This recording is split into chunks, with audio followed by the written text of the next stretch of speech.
کثیر الالقاب مشائخ اعظام علماء کرام، بالخصوص محترم المقام استاذ العلماء والحفاظ حضرت مولانا مفتی محمد شعبان قادری مدہ ظلہ العالی اور ان کے رفقائے کار، میں سب کو اس موقع پر تہہ دل سے پہلے مبارکباد پیش کرتا ہوں کہ اللہ تعالیٰ نے ان کا اس کام کے لیے انتخاب کیا ہے۔ میں نے جو آیت مبارکہ پڑھی ہے اس حوالے سے ایک بات، اور جو حدیث شریف ہے اس حوالے سے ایک بات عرض کر کے تو اپنی گفتگو کو ختم کرتا ہوں۔ یہ آیت مبارکہ 28ویں پارے میں سورۃ الحشر کی آیت نمبر 21 ہے۔ کتب اللہ تعالیٰ نے یہ بات لکھ دی ہے، لَأَغْلِبَنَّ أَنَا وَرُسُلِي، کہ ضرور بضرور میں غالب رہوں گا اور میرے رسول غالب رہیں گے۔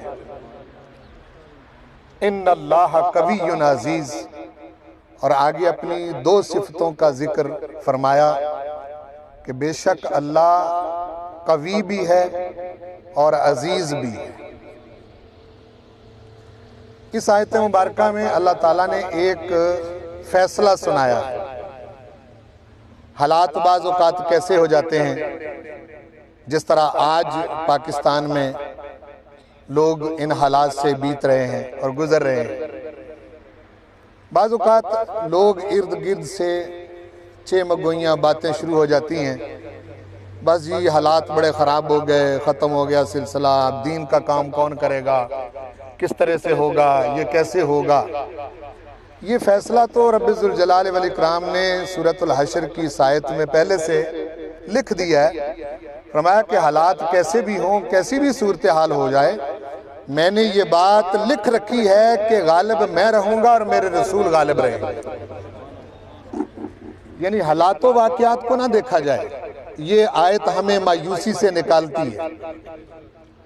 میں سب سے پہلے حاجی محمد اشرف مغل صاحب، جنہوں نے اس صدقہ جاریہ کا آغاز کیا، میں ان کو یہ مبارکباد دیتا ہوں کہ اللہ تعالیٰ نے اپنے دین کے غالب کرنے کا جو اس کا فیصلہ ہے، اس فیصلے میں ان کو شامل کر لیا ہے۔ یہ مبارکباد ہے ان کو۔ باقی مالدار بڑے بڑے ہیں، بڑے بڑے لوگوں کے پاس دولت ہے، یہ پروردگار کا اپنا انتخاب ہوتا ہے کہ وہ کس کام کے لیے کس کا چناؤ کرتا ہے۔ باقی فیصلہ تو علماء تشریف فرما ہیں، جو بیٹھے ہوئے ہیں وہ بھی علماء ہیں اور طلباء ہیں۔ یہ فیصلہ قرآن مجید کی لاریب کتاب میں تو آ چکا ہے کہ غالب رہنا ہے میں نے، مجھے کوئی مغلوب نہیں کر سکتا، اور میرے رسولوں نے بھی غالب رہنا ہے۔ اور جب سارے رسولوں نے غالب رہنا ہے تو پھر سید الانبیاء والمرسلین، امام الانبیاء والمرسلین محمد مصطفیٰ احمد مجتبیٰ صلی اللہ علیہ وآلہ وسلم کے بارے میں تو اللہ پاک نے فرمایا ہے کہ ہم نے ان کو بھیجا ہی اس لیے ہے تاکہ دین حق کو غالب کریں۔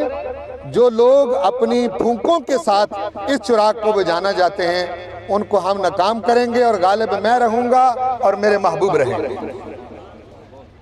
یہ جو اس ادارے کا اہتمام ہے، یہ اس فیصلے کی کڑی ہے۔ میں یہ سمجھتا ہوں کہ مفتی صاحب قبلہ، ان کے رفقاء، ان کے اساتذہ، طلباء، اور ان کے ساتھ حاجی محمد اشرف مغل صاحب، یہ جو انتخاب ہے، یہ ایک کمیٹی بنی ہے احباب کی، یہ رب ذوالجلال والاکرام نے سب سے پہلے ان کا اس کام کے لیے انتخاب کیا ہے۔ اس پر میں ان کو مبارکباد پیش کرتا ہوں کہ اس پر یہ خوش ہوں۔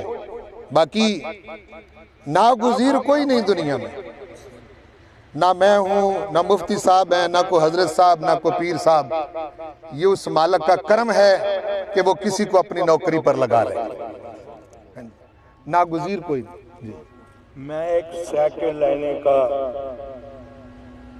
سائیکل لینے کی بھی طاقت نہیں تھی میرے میں، اللہ کا سب تھا۔ اللہ اکبر، اللہ سائیکل نہیں اکبر، خرید سکتا تھا۔ اللہ اکبر، اللہ۔ سن لیا آپ نے، حاجی صاحب نے کہا کہ میں ایک سائیکل خریدنے کے بھی قابل نہیں تھا، تو آج پہلے اللہ نے عطا کیا، پھر ذہن بنایا، پھر اس سطح پر پہنچایا، اور آج رب ذوالجلال والاکرام نے ان سے یہ کام لیا کہ وہ یہ دین کے غلبے کا باعث بن رہے ہیں۔ نعرہ تکبیر، نعرہ رسالت، نعرہ تحقیق، نعرہ حیدری، نعرہ غوثیہ۔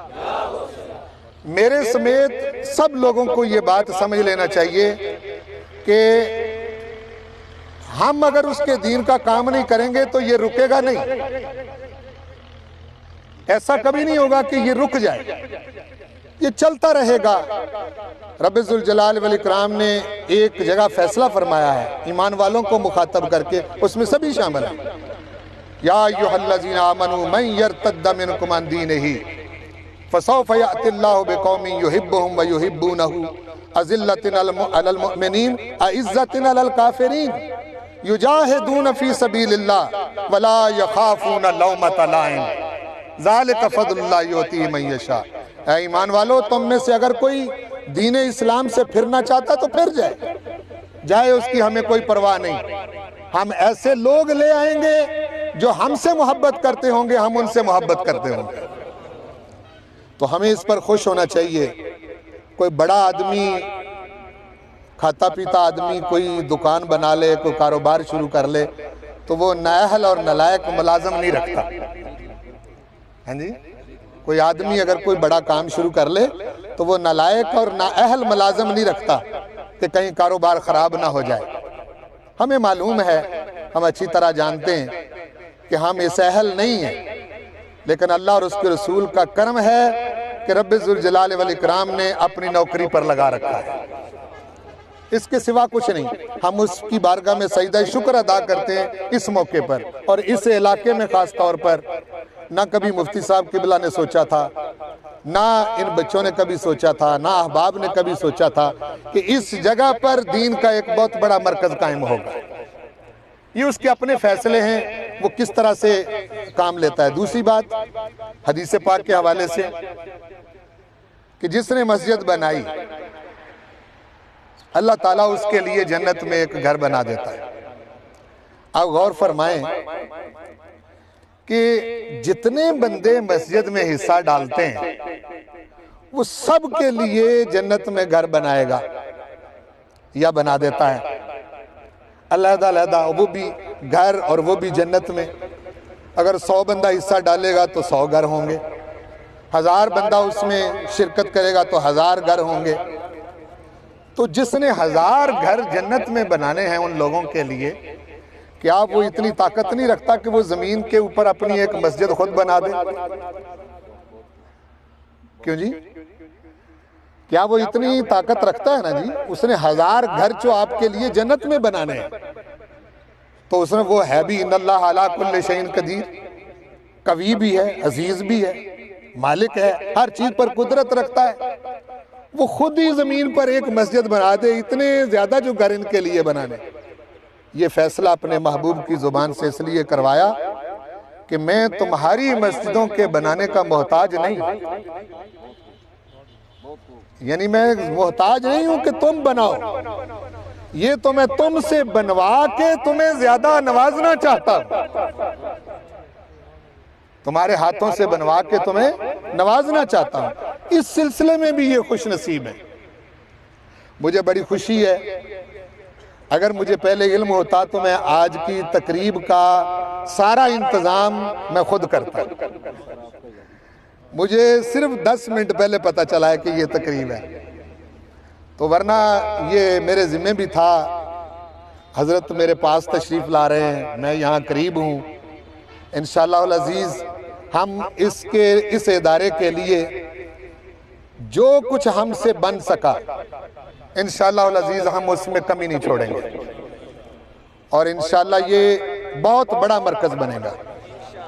میرے مالک نے چاہا دور دور سے پیاسے یہاں آئیں گے، اپنی پیاس بجھائیں گے، اور یہ ایسا صدقہ جاریہ ہے جو حاجی صاحب آپ کو اس وقت پتہ چلنا ہے جب اس کا انعام آپ کے سامنے آئے گا۔ رب ذوالجلال والاکرام حاجی صاحب کی اس کاوش کو قبول کرے اور مفتی صاحب کی بلا کا سایہ ان بچوں پر، علماء پر، ہم سب پر قائم و دائم رکھے۔